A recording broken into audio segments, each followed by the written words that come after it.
Hello दोस्तों, आप सभी ने कभी न कभी ये तो सुना ही होगा कि हमें अपने कर्मों का फल मिलता है। तो आज की कहानी इसी से संबंधित है। एक बार पार्वती माता भगवान शिव शंकर के साथ पदयात्रा पर विश्व भ्रमण के लिए निकली। विश्व में अनेकों स्थान घूमने के बाद पार्वती माता थक गई और भगवान शिव से थोड़ी देर विश्राम करने को कहा।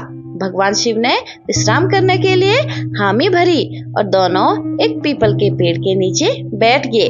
थोड़ी देर बाद भगवान शिव अपनी करवट बदलकर लेट गए, लेकिन माता पार्वती की निगाहें उन चींटियों की कतार पर टिकी थी जो एक स्थान से दूसरे स्थान पर जा रही थी। और चींटियों के बीच रास्ते में पड़ा था एक रेंगने वाला कीड़ा जिसे चींटियां निरंतर काट रही थी। कीड़ा अपनी रक्षा करने में असमर्थ था क्योंकि चींटियां अनेक थी।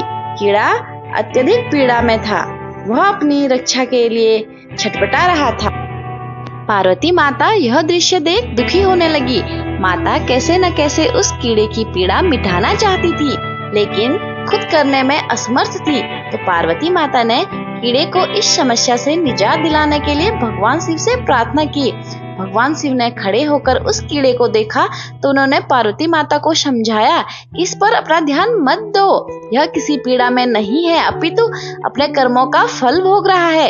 लेकिन पार्वती माता अपने कोमल हृदय से इस कठोर और पीड़ादायक दृश्य को देखकर काफी दुखी थी।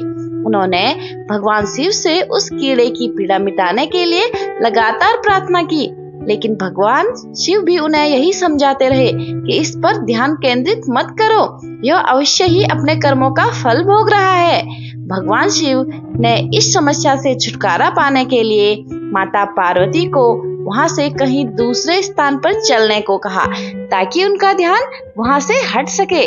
लेकिन माता पार्वती ने भी जिद कर रखी थी। वह बोली, जब तक इसकी पीड़ा नहीं मिटेगी मैं यहाँ से नहीं जाऊंगी।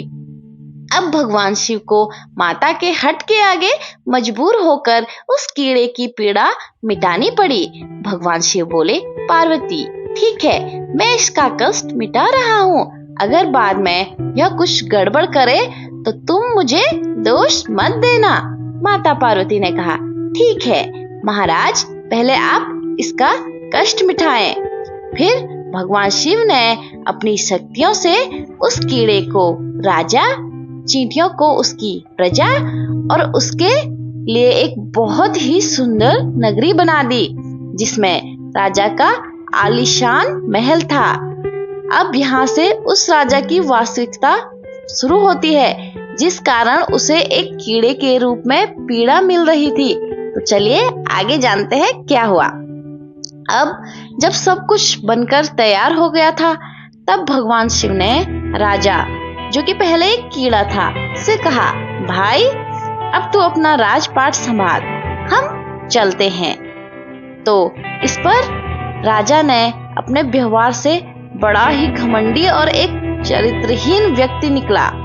उसने माता पार्वती की सुंदरता पर मोहित होकर उनका हाथ पकड़ लिया और भगवान शिव का यह कहकर अपमान किया कि तू एक योगी है, वन वन भटकने वाला एक साधारण सा ब्राह्मण, भला तेरे साथ यह सुंदर स्त्री कैसे रह सकती है?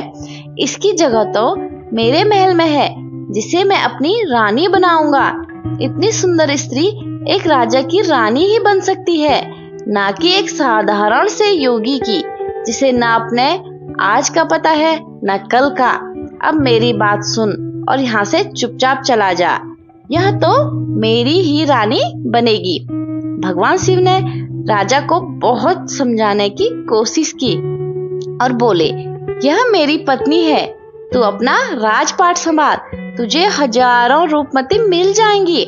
भगवान शिव ने उसे खूब समझाने की कोशिश की, लेकिन राजा अपनी जिद पर अडिग रहा। तो भगवान शिव ने कहा, ठीक है राजा, तुम इसे अपनी रानी बना लो, मैं चलता हूँ। यह बात सुनते ही माता पार्वती भगवान शिव के चरणों में गिर गई और बोली, स्वामी आप मुझे इस दुविधा में छोड़कर कैसे जा सकते हैं? मुझसे गलती हुई है तब भगवान शिव बोले, पार्वती, मैंने तो तुम्हें पहले ही कहा था कि मैं इसका कष्ट मिटा दूंगा, लेकिन बाद में अगर यह कुछ गड़बड़ करता है तो तुम मुझे दोष मत देना। माता पार्वती ने कहा, हे नाथ, मुझे क्षमा करें जो कि मैं कर्म सिद्धांत को नहीं पहचान सकी। अब मैं समझ गई, यह घमंडी और चरित्रहीन मानव अपने पिछले जन्म के कर्मों का फल भोग रहा था।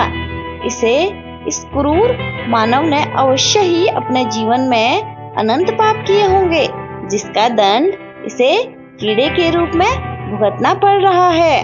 भगवान शिव प्रसन्न हुए कि चाहे पार्वती ने जिद करके ही इसका कष्ट मिटाना चाहा, परंतु अब वह कर्म सिद्धांत को समझ चुकी है।